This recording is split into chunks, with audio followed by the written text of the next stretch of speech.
Summer on the horizon. Outdoor entertaining is on everyone's mind. So here with some great table linen DIYs, we've got sew-in expert Denise Wild.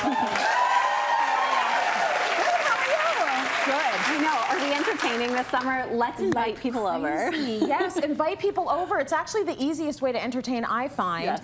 And even though I introduced you as a sewing expert, I don't think we're sewing. These are actually all no-sew. No-sew, But you baby. can. I'm not anti, of Yes. course you can bring out your sewing machine. I always love doing that. But Yes. I have a lot of ideas that you don't have to sew. Okay. They're all fabric-based. So this is to dress up your table outside. So Yes. napkins, placemats, table runners, tablecloths.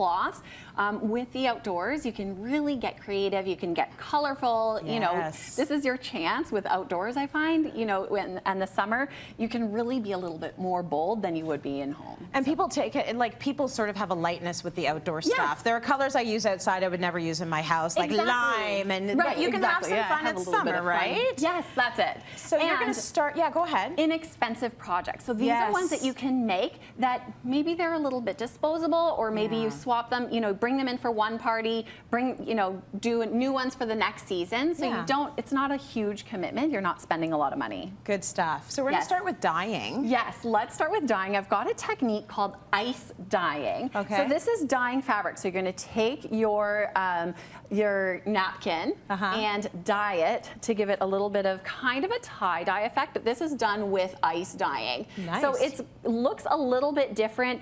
You see the colors are a little bit more muddled, and sometimes you have little effects of the dye itself. Very easy to do. You can sew your own napkins, or you can use ones that are store-bought. You'll start with some ice. So I left this in the bag first so I can show you what I've done.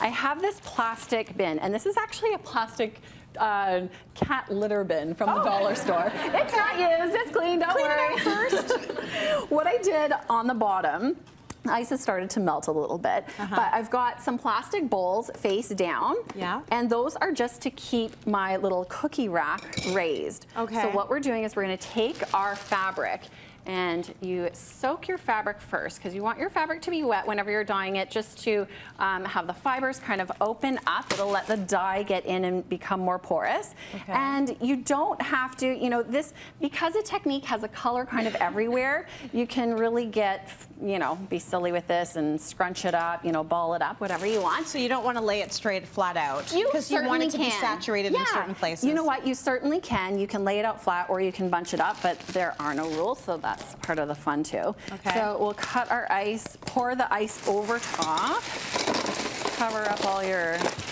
fabric. There we go, there we go. All right, now you're gonna take dye, and I've chosen 3 different colors. I've kind of done a tone on tone, pink and red, and just pour it however you want. So there's 1, there's 2. I don't know if you can hear that.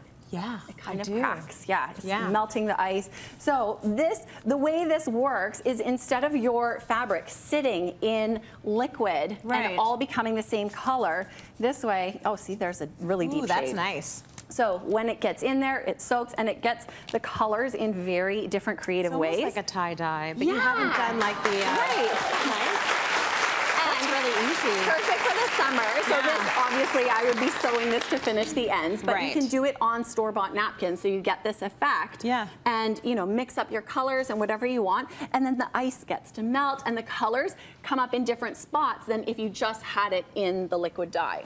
And this seems to be like a little bit cleaner.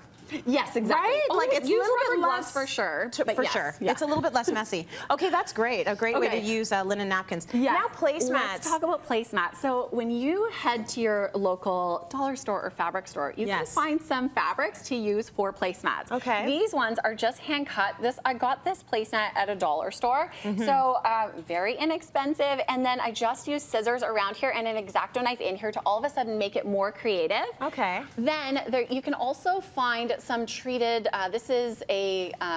looks like linoleum almost. Yeah, it's like a treated cotton. So it's got a little bit of vinyl on the one side, it has a cotton on the other side. That means it's not going to fray. So you can find that at your fabric store and just cut it out, like oilcloth or something like this, a laminated cotton, that's what it is. Okay. You can also use a craft cutting machine. Yes. They cut paper, cork, plastic fabric, and you can make something like this where it's really much more elaborate. And what is this on?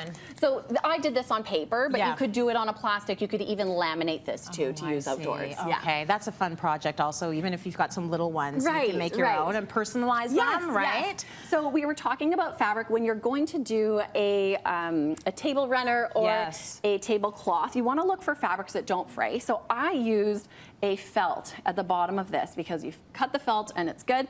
I found a great mesh that I really like. So I just laid the mesh over top of the felt, and then it's got some bling glue. to it. It has a little bit of glitter bling on it. Then I added trim, so I glued on some trim at the end. This is all just hot glue, so easy to do. This is a sparkly yarn. I just took glue, did fun patterns, and then put the yarn over top. This is another mesh trim on the side. So I had the idea initially that I wanted to do something really summery, bright. Found all these great greens. Over here, you know, I got a little bit more geometric on this side. Nice. So now the glue you're using for the fringe, this is fabric glue? No, I actually used hot glue to get that fringe on. So it's still gonna, so it still works. Easy. So it's easy to do, and it's an outdoor situation. So this is the thing that's gonna last you again and again and again. It's not outdoor fabric, right? No, it's not outdoor it's fabric. Just a fun Don't leave project. it outside. Yeah, just super easy to do. You've got people coming over. You're like, I'm doing a green party, so you put that together, and then it's one of those situations.